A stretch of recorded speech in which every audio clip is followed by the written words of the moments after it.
So there's this guy inside of Titanium University, and you saw him on the thumbnail of this video or on the thumbnail of this podcast that you're listening to. And his name is Carlos Martinez. I love this man, but I love giving him a hard time. Me and him, we laugh and we joke. We give each other a hard time all the time. He started a rumor inside of Titanium University that I'm 5'4".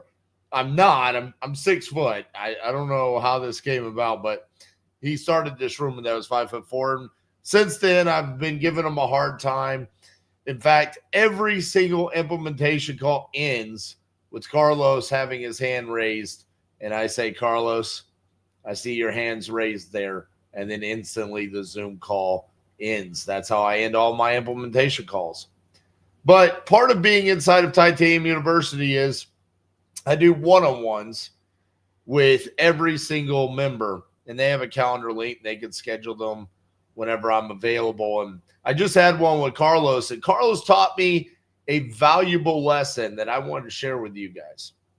And it's twofold. It's one, what he's going through in the adjustment that he's currently making inside of his comping and underwriting. So Carlos came in to TU, started learning the closer's formula, how to comp and underwrite, and he gained pretty significant traction early on.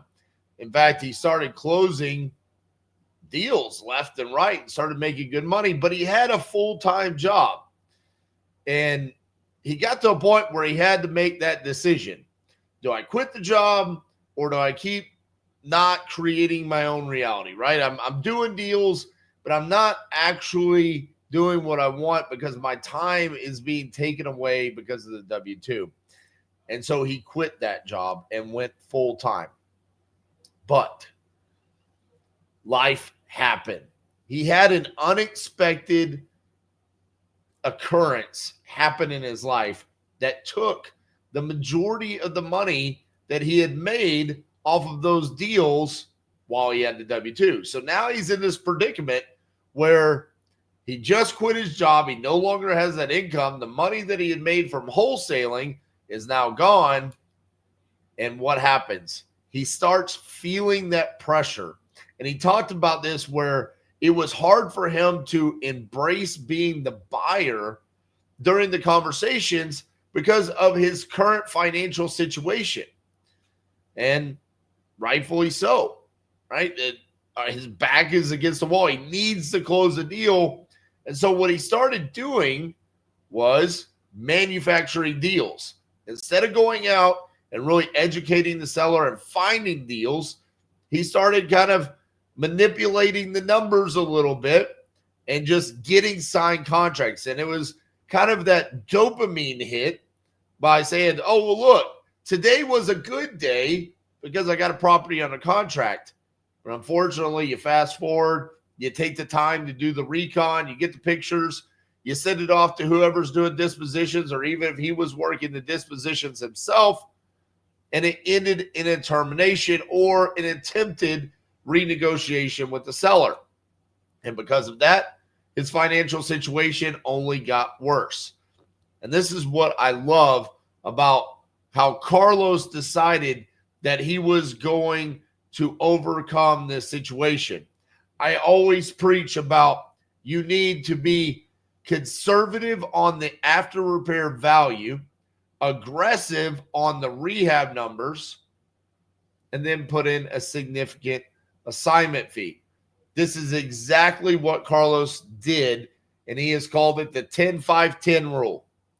So what he is doing is every time he underwrites a deal, whatever he calculates as the after repair value, he is subtracting $10,000.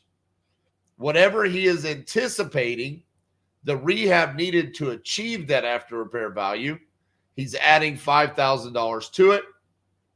And then whatever he is putting in as his anticipated assignment fee, he is adding a $10,000 buffer to that. What this is allowing him to do, now, mind you, this can always change due to price points, right? This wouldn't work if we're talking about a $5,000 offer on a property. This is for average price points. Same thing would go if it's $1 million property. You would have to be more conservative on your after repair value, more aggressive on your rehab, and probably make a larger assignment fee. Just average price points, $100,000 to $300,000 houses, somewhere in that range. He's using this 10-5-10 rule.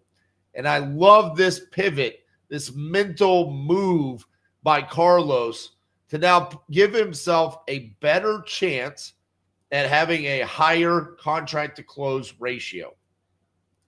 He is in a situation that life came and slapped him in the face, and now he is mentally struggling to overcome this while he's on the phone trying to embrace being the buyer, run the numbers correctly.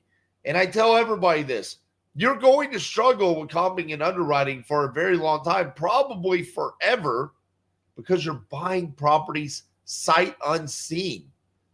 There are so many assumptions that we have to make during this process, like the after repair value, but also the rehab.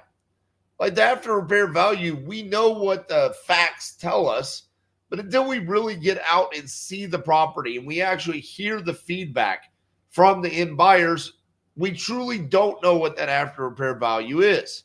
Same thing when it comes to the amount of rehab. We're going to ask a bunch of vague questions to the sellers.